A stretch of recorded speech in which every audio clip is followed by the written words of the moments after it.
You are now back in the clutch.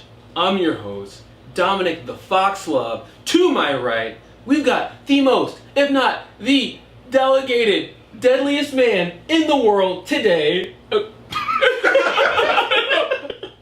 Josh, the voice award. To my left, we've been talking about it.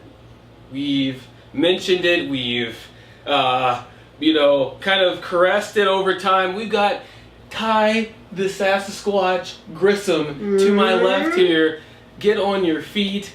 And now on the Killzone Klutch, we are back bringing you episode 1, talking about the first day of the amazing first night of the G1 Climax.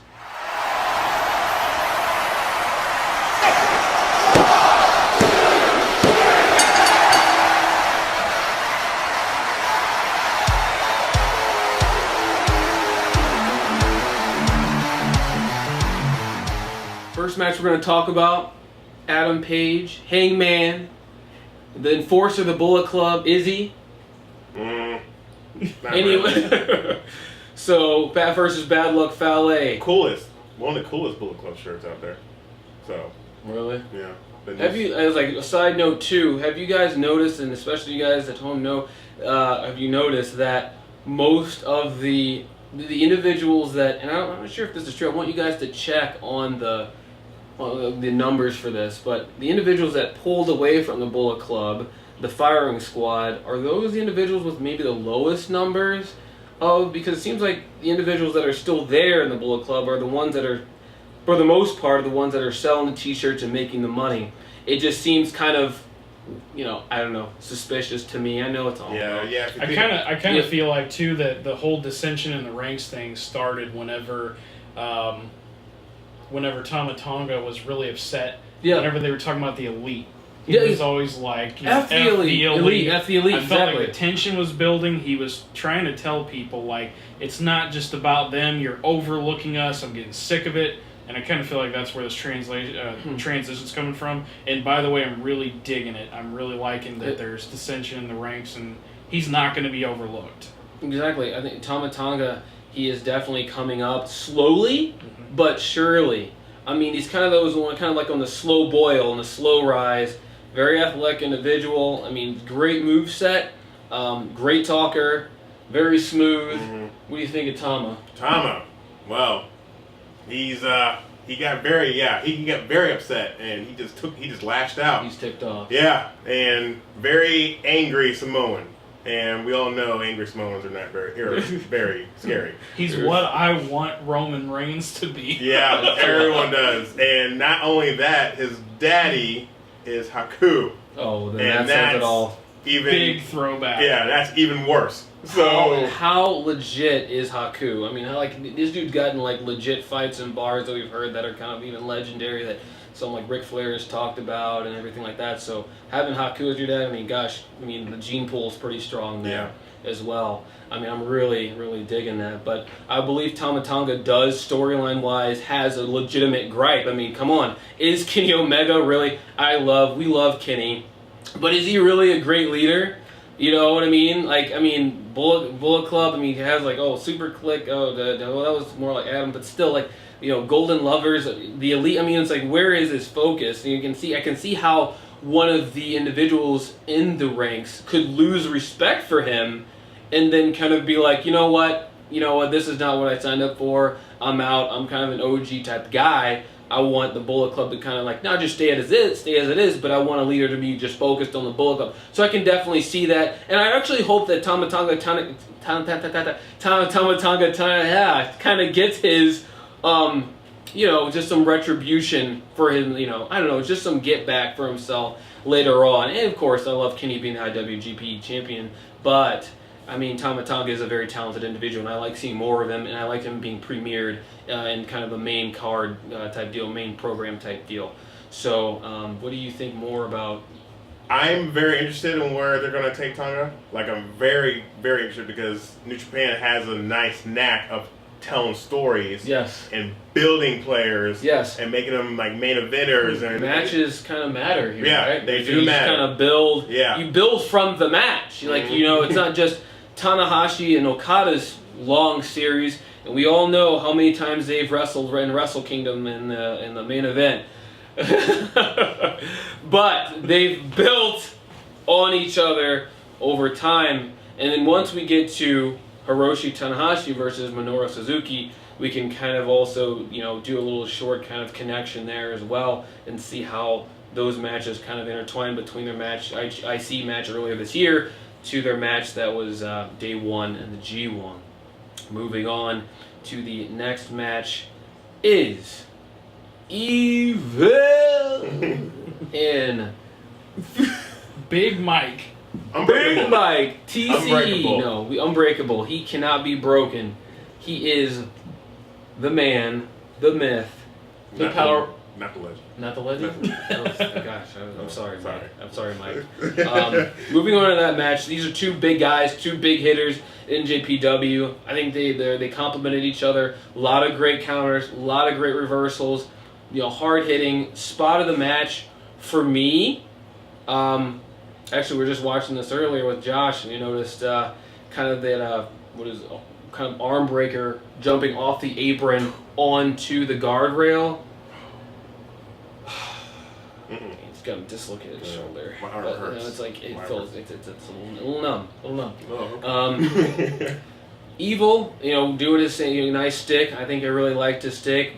Tossing the leg to the ref and then a little Sabat, little side kick into the gut. It really transitioned into kind of the ending, a slow build. I think the match started out a little bit slow, but I kind of I agreed. I don't know. What did you think of the pacing of this match? Pacing was good. I felt like Big Mike is coming in seeming like a Western sort of franchise guy to me, a little bit. I'm definitely digging the new physique thing, but I like the classic Unbreakable Michael Elgin with the mullet. He was just hardcore. Yeah, he was. Those yeah, forms, man. Yeah. Former world champ. ROH? Yeah. But overall, good pace, hard hitting, like he was saying.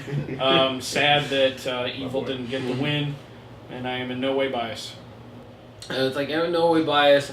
Like I said, actually, I am a little bit biased. I love the LIJ.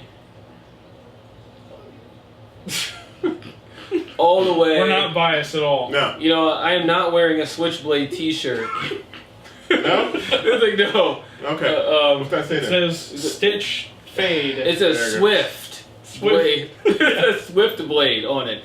But moving on to the ending of that match, the transition into the cross bomb, roll through to the Elgin bomb, or a couple missing the Evil kind of STO counter reversal. It was just like butter. I think Elgin losing weight and he's able to do a lot more moves. A lot more what is it? He's able to do springboard techniques. I'm like, wow, this guy is multifaceted. He's moving and he's multifaceted. He has some power. He's multifaceted. He lost a little bit of that gut, which is fantastic. Very juggernaut-like. Exactly. Very juggernaut. Once he builds momentum, get out of his way. Exactly. You can't turn your back. You can't leave Elgin out of the way. You know what I mean? You can't discount him. You know what I mean? You're he's Elgin, and there's a lot of other top guys that most people that watch NJPW want to see. But Elgin can put on that match, that type of match. It's a shame. It's a shame that he dropped the never open weight title in 2 weeks. 2 weeks. No, it was a week. I think it was a week. Yeah, I'm just for one, it almost shows that looking back at when was that triple threat match with Taichi? Was that Dominion? I think it was Dominion. Yeah. So I remember that Elgin got the 3 on Taichi, which Taichi wasn't the never open weight champion. So when Elgin beat Taichi and became the never open weight champion, so Goto's like, let's do it one-on-one and let's see I'm the real. So storyline wise, I kind of see that Goto's legit the never open weight champion. I'm the guy. I don't like his theme. You know, I can't really relate to Goto, but like I know that he can like when you have to rely on him, I'm digging him. You know what I mean? Like I know that you can be like, all right, once this match gets 10, 15 minutes in, that he's going to start to pick up the pace and be able to keep up and then be able to entertain you and put on an amazing match. Yeah. Moving on, who was the finish? No, either finish for E-Bill and Elgin. Yeah, the combination bombs. Yeah, fantastic combination. Fluent. It was smooth, and just the whole the impact of the last bomb. Yes. Oh man, like I felt that, and then I was like, that's it. It's over. And then Elgin gets the 3, and then E-Bill. So how many? It's like was that 3 points or something? Like 3.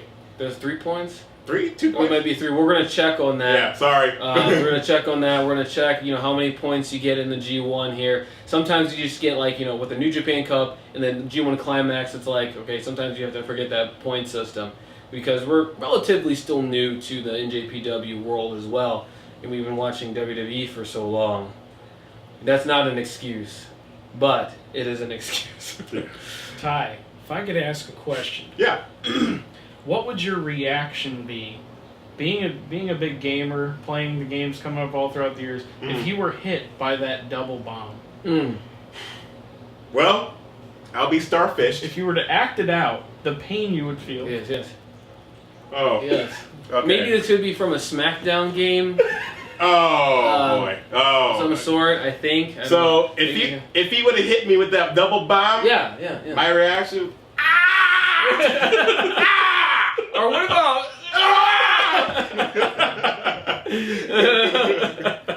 But yeah, so good times. Yeah, good times. If you played some of the older SmackDown games, you probably got that reference. Yeah. But I really enjoyed playing those games. We put on some classics. Not a plug for our amazing gaming ability back in the day.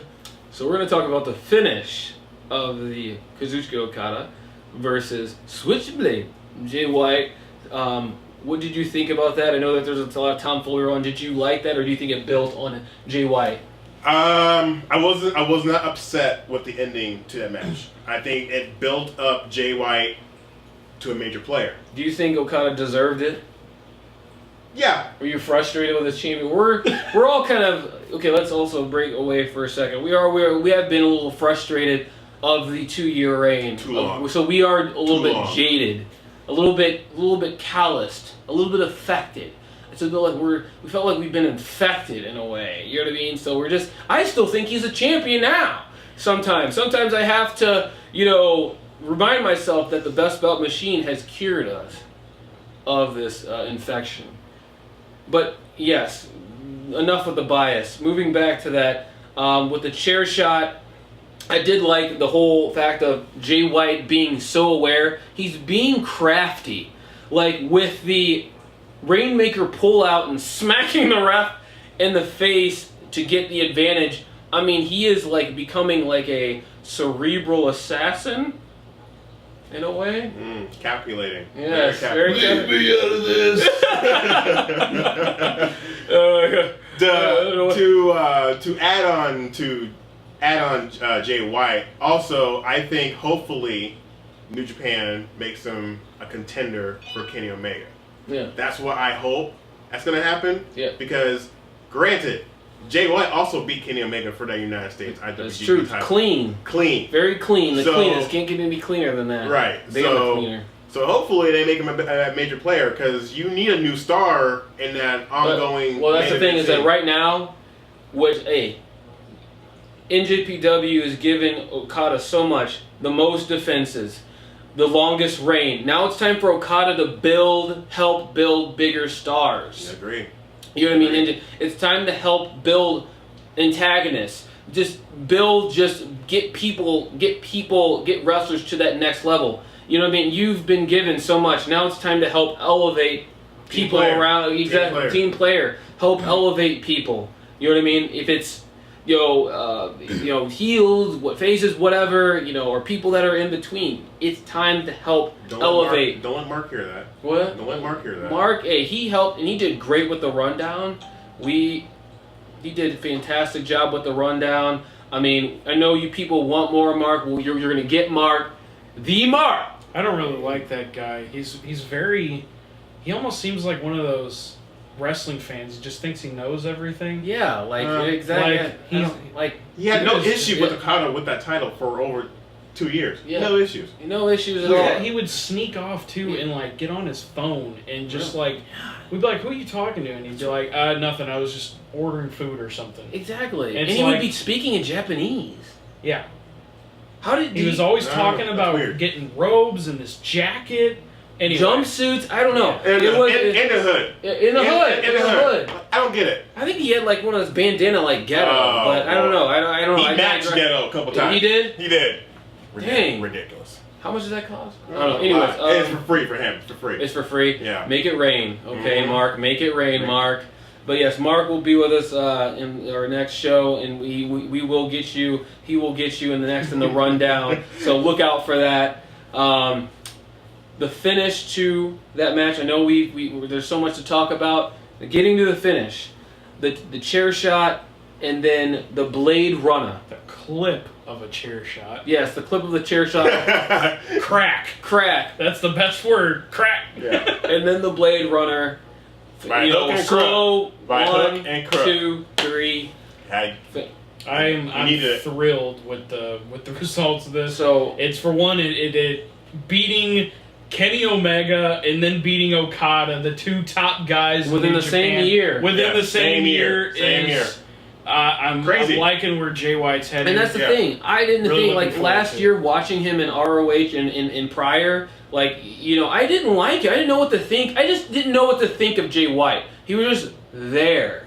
You know what I mean? I didn't know that he had this in him. I thought that once he maybe came into his own, he'd be some, like, baby face or something like, I don't know, like just some like Juice Robinson-esque or something like that. I didn't know that he would had something like this in him to this level. So I'm really liking the layers, the dichotomy between what he was bringing previous to this switch and now kind of this darker character, and hopefully it just builds on it. I love it. You know what I mean? Keep going all the way.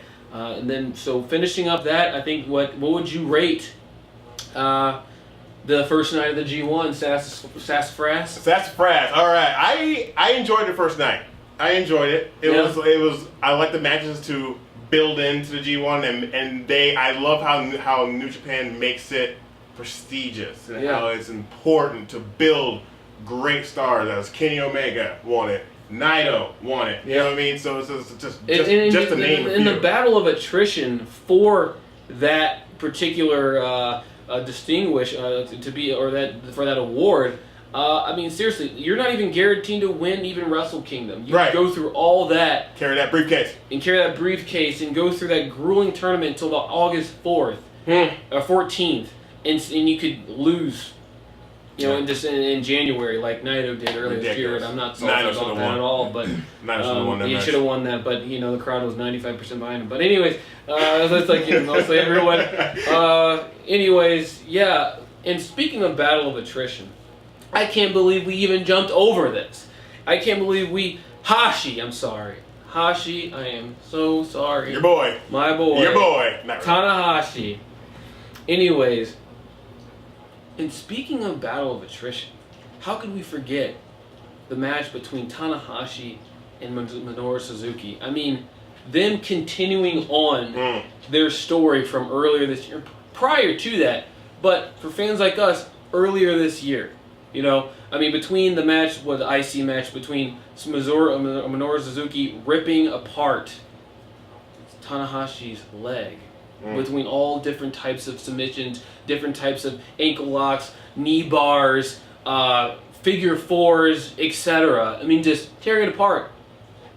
And Tanahashi lost that IC match. He just couldn't hold on by stoppage. And one now of the scariest men in wrestling. Yes. Yeah. When he sticks his tongue out. No. Tell the story, bro. So the story would be...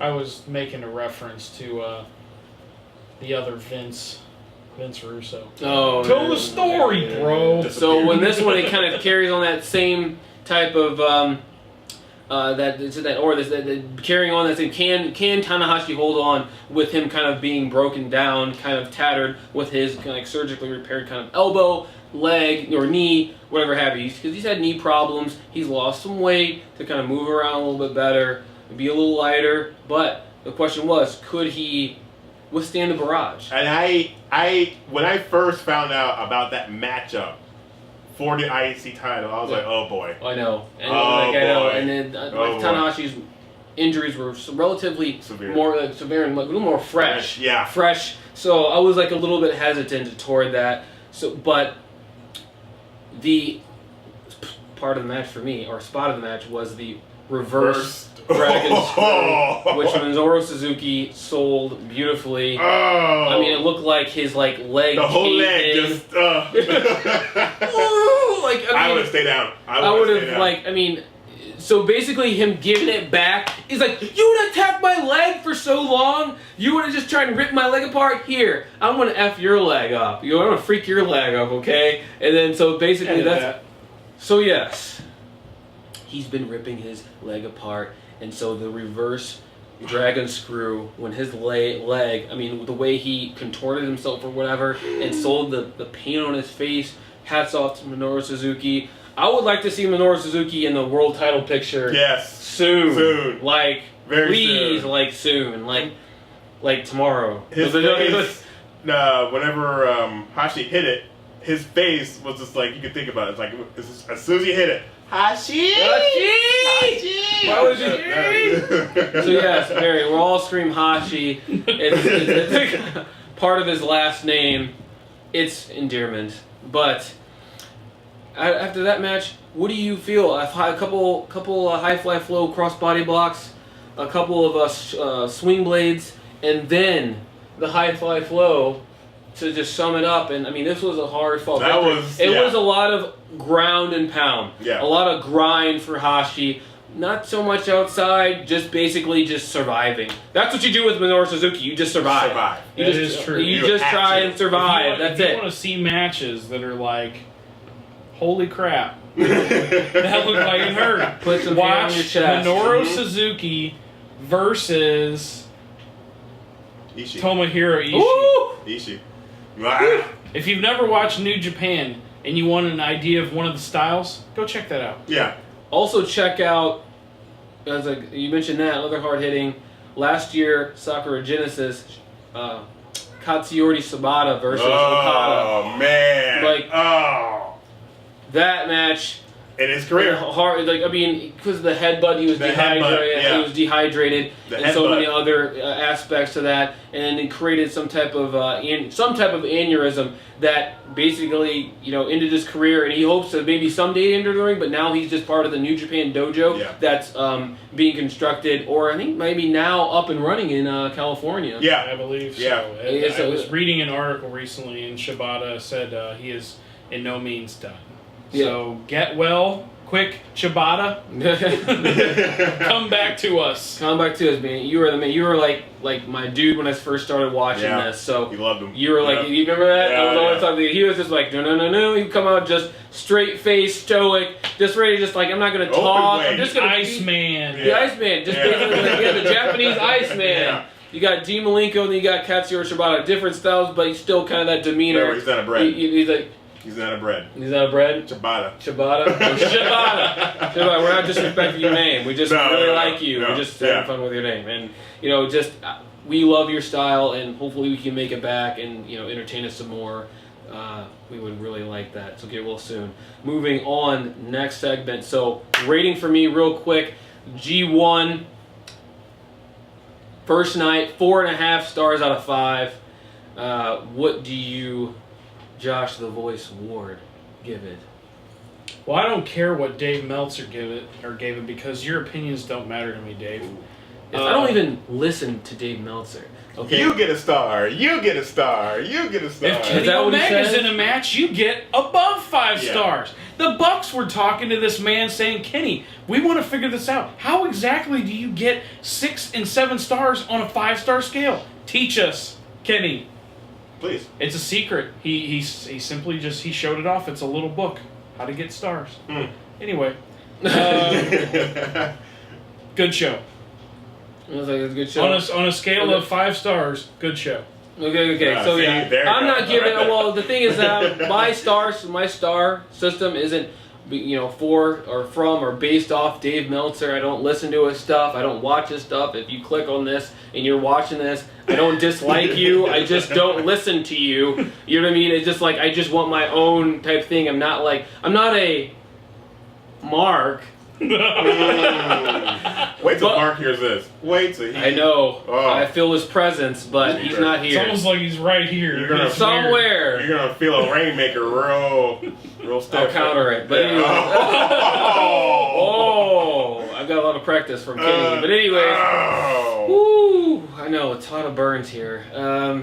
So my star rating for this isn't based off of Dave Meltzer. It's just me. You know what? Screw the stars. I really like the show. Now I feel like he's kind of connected towards stars ratings. So I'm just kind of like, I really enjoyed it. I thought it was fantastic. I thought it kept my attention. I thought every match had a different element to it that was like, oh, this is kind of intriguing. Oh, this is kind of different. This is nice. So it wasn't just cookie cutter.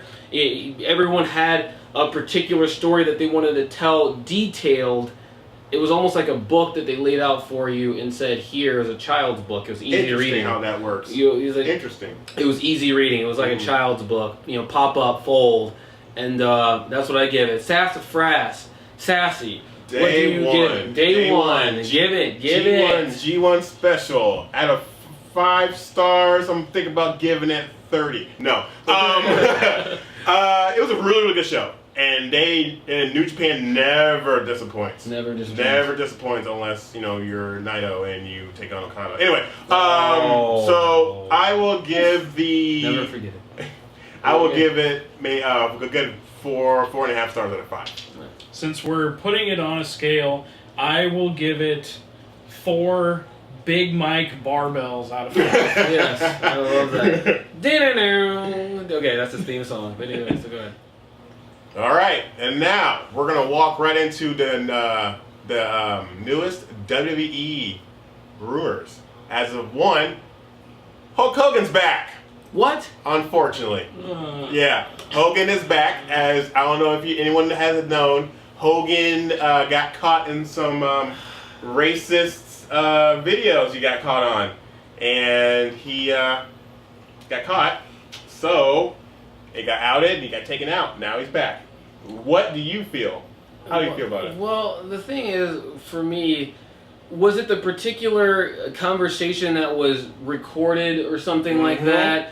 That was so. I mean, maybe I don't want to judge someone for saying something in privacy to that what they thought. I mean, he thought it was private, and he has a lot of friends of color, whether they be Samoan black or a mixture like The Rock of Samoan black or Japanese or whatever. I'm sure he has a wide variety. Most successful people, or even relatively successful, most of those people aren't even, I don't want to count them as racist. Maybe he has some prejudices that maybe came up that he was maybe mad and said it, because I'm sure we've all said things that in our private home that we were probably we don't want it to get out. So I mean, but it was a bad thing. I'm not saying it was oh yeah, you said it. It was a bad thing, but everyone deserves a second chance. So if he's back, I mean, like I said, he's back, and so I mean, of course, are we going to watch what he does? Are you going to watch what he does? Not really, no. Am I going to watch what he does? Answer it for me. Nope. Yeah, exactly. And speaking from Josh, the Voice Lord, he's not going to watch anything that Hulk Hogan does. So I mean, he's a legend. And we know that he has done a lot, but I want him to, I want Josh the Voice to, give a little more of his thoughts on this. I have the mindset of the wise, Stone Cold Steve Austin, who was asked when he would get back in the ring, and he said, I ain't never getting back in the ring, because all of the young guys now need to get their spotlight. I think that's the same way I feel. Young guys need to get their spotlight. Hulk Hogan, your time is up. But what if I come back for And Cena, your time is not now. Where'd that come from? Because I said your time is up. Okay. Hulk Hogan, your time is up. Cena, your time is not now. Wow. All right. So what if he comes back for a GM? Not saying that I'm down for any of this stuff, but what if he comes back for a GM purposes like everybody does? You know what I mean? Like, as long as he doesn't wrestle, I'm fine with it. It's still whack. Yeah. Okay. Yep, moving on. Okay. Yeah. Moving on from that. The next rumors with Hogan is not with Hogan, but WWE rumors is Bryan Danielson / Daniel Bryan re-signed with the WWE. I'm actually happy that he resigned because now he can actually get a better push. And yes, when he came back, his in-ring style is a lot safer now. I like your choice of words there. Or what? Yes, his ring No. style. Yes. Anyway, so, but I'm happy for him. I'm happy. The reason why he said that he re-signed is because Brie is still a part of WWE, so he wanted to stay with his family, which I completely understand. They have a kid. So, everyone's thoughts about that. Oh, well, I have no feeling one way or the other about it. I mean, it's just, basic. If he stays, he stays. If he leaves, he leaves. I mean, anyone that joins the E, it's for one reason only, which is fine. Make it rain. You know what I mean? I'm interested in companies that have a different philosophy. Not companies that don't want to just maintain a certain status quo of shelling out a very cookie cutter style of way of booking. And yes, you have individuals that are good. Yes, AJ Styles is probably going to give you the best match on the card every time. WWE standards, he's always going to give you the best match on the card. Mm-hmm. But everybody else is just, follow up. You know what I mean? That's basically it. I mean, that's, how did I get on that when I wanted to get on Stay On Bryan? It's just the WWE, and it, incites some of this stuff out of me. But Bryan, it's great. If you're happy, it's fantastic. Make your money, man. What do you think about it, the boys? As long as they don't go with, hey Bryan, we're going to give you a 4-year reign as tag champions with Kane and Team Hell No. To that I say hell no. Oh. Please do not do that.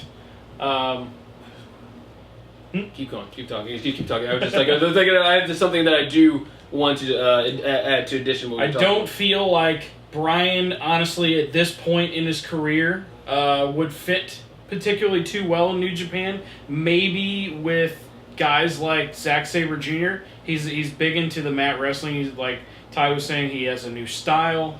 I don't feel like it would mesh right now, especially with Ring of Honor, but maybe some of the guys in New Japan. But same thing is what Dominic said. If you're making money and you're happy, man, I'm happy for you. Take care of your family. Yeah. One other, and adding on to that, and this is a question for the crew, the KZK. What do you really think, out of the history, do you really think he's going to get a push? Yeah.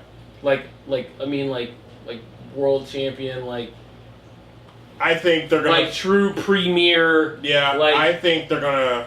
Knowing WWE and Bryan resigning, I'm pretty sure that they'll give him a title.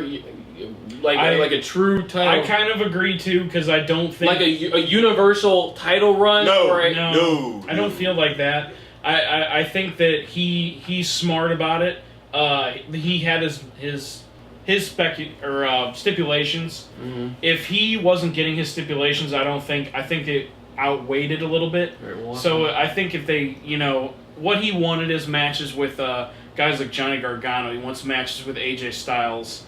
He wants to work. Mm-hmm. So if those are the matches that he thinks he can, partake in and make those more entertaining for us, then I think it's the right move. So if he's going to get those matches, I mean, is that really a push? But Dolph Ziggler was tearing the house down on SmackDown for years with a lot of those guys. It's true. You know what I'm saying? True. Do you really believe it? Or, again, I just don't understand how are you? Okay.